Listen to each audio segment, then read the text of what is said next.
there were people who were pushing for a new constitution.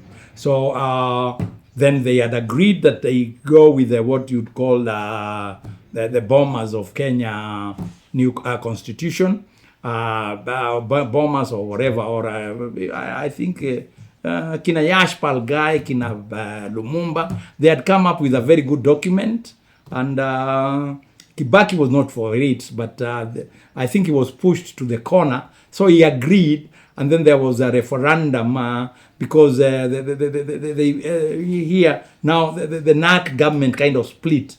There was the people who were for the constitution and the people who were for the I think there was a Kilifi or there were two. There were argument. I think it was a Kilifi Wako draft, which had been drafted by the government, and then there was the one that had been drafted by the people at the Fungamano House.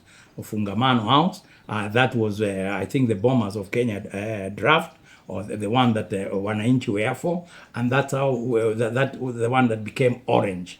Those are, and then Kivuti, the man in charge of elections then, Samuel Kivuti, decided then we'll have to have a referendum and decide whether the constitution is going to be, which one is going to be implemented out of the two. There was the one that was being supported by the people of Ufungamano and I think Bomas, and then there was a Kilifi Wako draft that was being supported by the government, that is the Mwai Kibaki and company. So that was the banana. Again, I lost because I went with the banana. I was supporting one of the member for Kadhiani then was Chalo Kaindi. So Chalo Kaindi was my friend and I was supporting Chalo.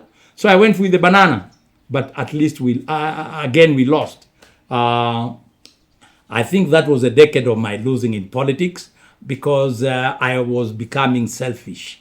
Because now here I was going there because I want Kaindi to appoint me something if we win in the new thing. The other one I told you 202, I wanted Uhuru to appoint me something.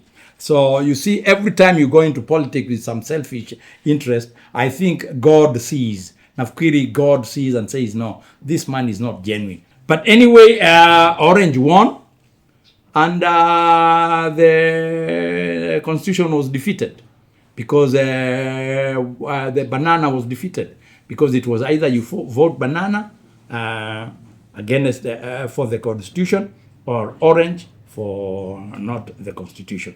So the government was defeated, and then when Kibaki now came back to government, he removed most of these ministers who had cabinet posts, members of parliament, and had supported the Orange movement, or the katiba